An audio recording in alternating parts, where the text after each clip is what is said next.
साल की फीस। तो इस लिहाज से फीसों के मामले में तो सेल्फ फाइनेंस प्रोग्राम की बात वो उसकी कैटेगरीज बनाई हुई है यूईटी लाहौर में।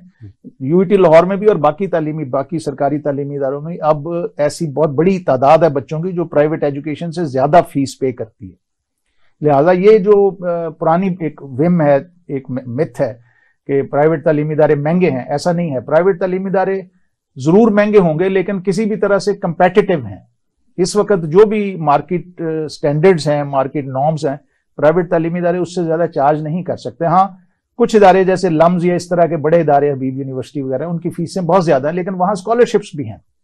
इसी तरह से हमारी यूनिवर्सिटी में भी एक बेस स्ट्रक्चर तो नेचुरली है ही है, लेकिन उसके बाद खासी कैटेगरीज हैं। मसलन मेरिट स्कॉलरशिप है जिसमें हम फुल फीस का वेवर देते हैं। उसके अलावा पाकिस्तान आर्म फोर्सेस के और सरकारी मुलाजमीन के बच्चों के लिए स्पेशल कोटाज हैं। किनशिप के अलहदा फीस में तखफीफ है। फिर गर्ल स्टूडेंट्स के लिए अलहदा से, फिर वो जो गैर तरक्की याफ्ता एरियाज हैं जैसे फाटा है, बलूचिस्तान है, छोटे इलाके हैं, फ्लड अफेक्टेड एरियाज हैं, कश्मीर है, तो ऐसे इतने सारे स्कॉलरशिप्स हैं। फिर डीन स्कॉलरशिप है जो गुड परफॉर्मेंस स्कॉलरशिप है, खास मेरिट लेवल पे 3.5 एंड अबव जीपीए के। तो इतने सारे स्कॉलरशिप्स हम भी देते हैं कि ऑलमोस्ट मतलब वही बच्चा रह जाता है जो बिल्कुल नहीं पढ़ता, जिसको फिर वो स्कॉलरशिप नहीं मिलता। थोड़ी सी मेहनत करने वाले बच्चे किसी ना किसी स्कॉलरशिप्स में एडजस्ट हो जाते हैं। अच्छा, ये हैदर साहब ये बताएं कि आप जैसे जिक्र कर रहे थे इंजीनियरिंग काउंसिल जो है वो प्राइवेट इदारों पे ज़्यादा जिम्मेदारी से अपना क्वालिटी के मेयारात का नाफिज अमल करती है।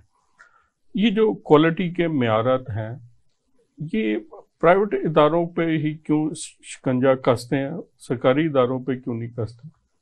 देखिए, प्राइमरीली मेयार तो एक ही है, बार तो एक ही है। अगर किसी को 6 फुट की जंप लगानी है तो सबको 6 ही फुट की जंप लगानी।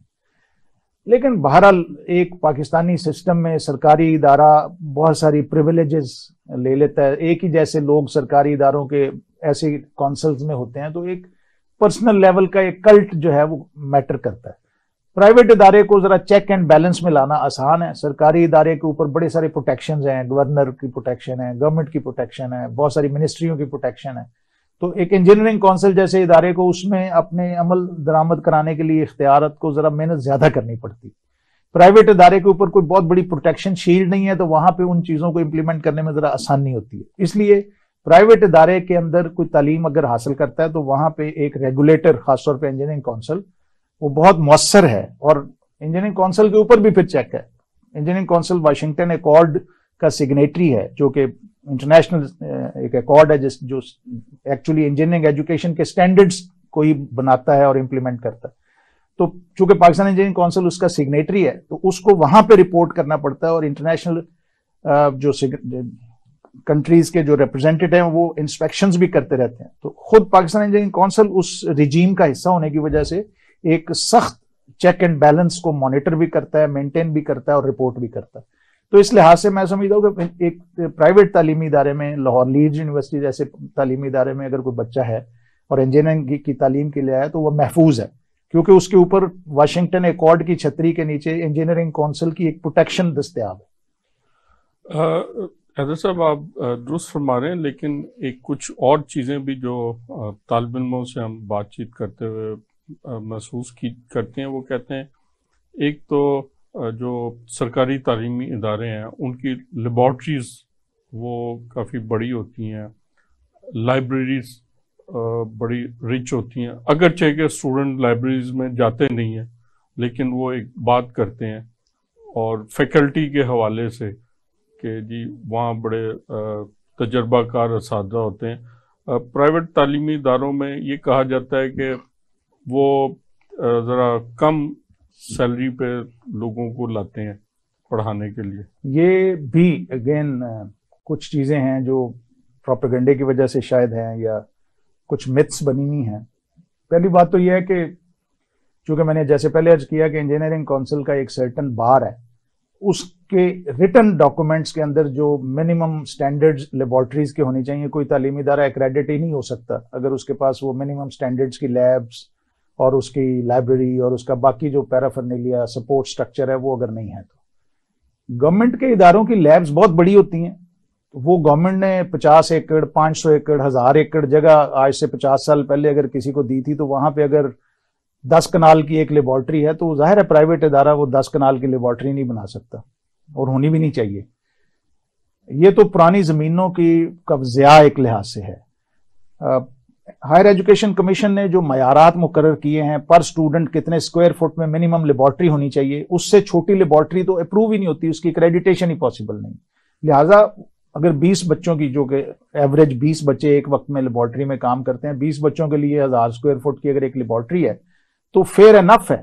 اس سے زیادہ بڑی لیبارٹری کا ایک لگژری ہے, ویسٹیج ہے, اس لیے وہ لیبارٹری کا بہت بڑا ہونا تو وہ بہت میٹر نہیں کرتا. لیبارٹری کا ہونا, اس میں مناسب اکوپمنٹ کا ہونا, اس میں مناسب تربیت کا انتظام ہونا, اس میں مناسب ڈیمانسٹریٹر ہونا, فیکلٹی کا دستیاب ہونا, ٹرینر کا دستیاب ہونا, یہ ضروری ہے. اور یہ ساری چیزیں ایسی ہیں جو پرائیویٹ تعلیمی ادارہ بخوبی دستیاب کرتا ہے, فراہم کرتا ہے, اور اگر ایسا نہ کر سکے تو اس کی ایکریڈیٹیشن نہیں ہو سکتی. تو میں سمجھتا ہوں کہ یہ ایک بالکل. دوسری بات جو آپ نے کی کہ وہ بہت کمزور ٹیچرز ہوتے ہیں اور وہ بہت کم سیلری پہ لے کے آتے ہیں, یہ ایک بڑی ویگ سی بات ہے. یعنی ایسا نہیں ہے, یہ انجینئرنگ میں پی ایچ ڈی کرنے کے بعد لوگ اتنے نائیو نہیں ہوتے کہ وہ ایسے ہی 20-30 ہزار روپے میں آ کے کام کرنا شروع کر دیں. وہ پڑھے لکھے لوگ ہوتے ہیں اور ان کو مارکیٹ معیارات کا پتہ ہوتا ہے, اور پرائیویٹ سیکٹر اگر ان کو ہولڈ کرتا ہے تو ان کو کمپیٹیٹیو سیلری آفر کرنی پڑتی ہے, ادروائز وہ سسٹین ہی نہیں کرتے. تو یہ بھی ایسے ایک وہم ہے کہ اچھی فیکلٹی نہیں ہوتی. اچھی فیکلٹی بغیر ایک پرائیویٹ تعلیمی ادارہ, خاص طور پہ پروفیشنل تعلیمی ادارہ ہمارے جیسا لاہور لیڈ یونیورسٹی کی انجینئرنگ فیکلٹی جیسا تعلیمی ادارہ تو رن ہی نہیں ہو سکتا اگر اچھی فیکلٹی نہ ہو. ہمارے پاس جو فیکلٹی ہے وہ ایسے اچھے کمال کے ٹیچرز ہیں کہ ہمارے بچے ابھی بھی ان کا ریفرنس دیں تو وہ پوری مارکیٹ ان کو جانتی ہے کہ یہ اچھی کوالٹی کے ٹیچرز ہیں. اس لیے میں نہیں سمجھتا کہ یہ ہم اسی لیے ایک مارکیٹ میں پرائیویٹ تعلیمی اداروں میں ایک بہتر پوزیشن مینٹین کر رہے ہیں کہ ہماری فیکلٹی بہت اچھی ہے الحمدللہ. اچھا, یعنی کہ آپ کی فیکلٹی وہ مارکیٹ کے ایسے نام ہے جن پہ اسٹوڈنٹ اعتماد کرتے ہیں, بہت اعتماد وہ کرتے ہیں اسٹوڈنٹس کے لیے نئے ساری زندگی کے لیے ان کا ریفرنس پوائنٹس بن جاتے ہیں وہ ٹیچرز. اچھا, پرائیویٹ تعلیمی اداروں کا چاہیے ایک فائدہ ہے, چاہیے بھی بہت سارے سرکاری اداروں سے پروفیسر ٹیچر ریٹائرڈ ہو کے ان پرائیویٹ تعلیمی اداروں میں کھپ جاتے ہیں, ایک اپنا اگلا کیریئر شروع کر لیتے ہیں. دیکھیں یہ بات تو آپ نے بڑی دلچسپ کی ہے کہ یہ جو سرکاری تعلیمی اداروں سے پروفیسر 60 سال میں ریٹائر ہوتے ہیں تو دراصل وہ تو ہماری ایک سیاسی ضرورت ہے یا معاشی ضرورت ہے کہ سرکار جو ہے وہ 60 سال میں ان کو ریڈنڈنٹ اس لیے کر دیتی ہے کہ نئے لوگوں کو اپرچونٹی ملے سرکاری نوکری کرنے کی. ورنہ کیا آپ کو لگتا ہے کہ 60 سال کی عمر میں انسان کے اعصاب اتنے خراب ہو جاتے ہیں, مختل ہو جاتے ہیں کہ وہ مزید کسی کام. دیکھیے ایک اچھا ٹیچر مرتے دم تک اچھا ٹیچر ہے, ایک اچھا انجینئر بھی مرتے دم تک اچھا. پروفیسرز کو ریٹائرڈ نہیں ہونا چاہیے. امریکہ میں پروفیسر کبھی ریٹائر نہیں ہوتا, اس وجہ سے کہ وہ جتنا اس کی عمر گزرتی ہے اس کا اتنا ہی وہ بڑھتا ہے. میرا خیال ہے یہ تو پازیٹیو بات ہے کہ اگر پروفیسر سرکاری یونیورسٹی سے ریٹائر ہو کے پرائیویٹ یونیورسٹی میں آتے ہیں تو دو چیزیں ہو رہی ہیں. ایک تو پرائیویٹ یونیورسٹی کو سپورٹ مل رہی ہے ایک ایکسپیرینس کی, اور ایک پروفیسر جو کہ ریڈنڈنٹ ہو رہا تھا اس کو جاب مل گئی ہے, اس کی معیشت بہتر ہو گئی ہے. تو یہ تو بڑی ون ون سچویشن ہے, میرا خیال ہے اس کو تو ہمیں اپریشیٹ کرنا چاہیے. جی, اگر یہ اپریشیٹ کرنے والی بات ہے تو ضرور ہونی چاہیے. میں یہ کہہ رہا ہوں کہ یہ پرائیویٹ تعلیمی اداروں کا ایک اور پازیٹیو رول ہے جو کہ نہ صرف معاشرے میں ایک گم ہونے والے اسٹوڈنٹس کو موقع فراہم کرتے ہیں کہ اپنا خواب پورا کر لیں, اسی طرح فیکلٹی کو جو ایک اچھی فیکلٹی ہے جو ریٹائرڈ ہو جاتی ہے وہ یہاں پہ آ کے اپنا رول اسی طرح ادا کرتی جیسے پہلے کر رہی تھی نیشن بلڈ. ناظرین, گفتگو ہو رہی تھی, یہاں وقت ہوا ایک بریک کا, ملتے ہیں بریک کے بعد.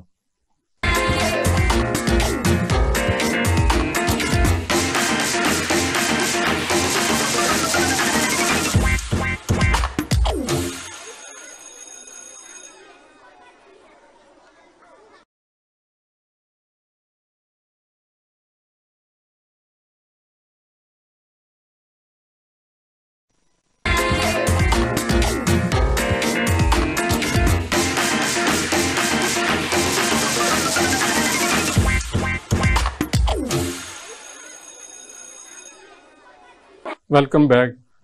اچھا حیدر صاحب یہ بتائیں کہ پہلے تو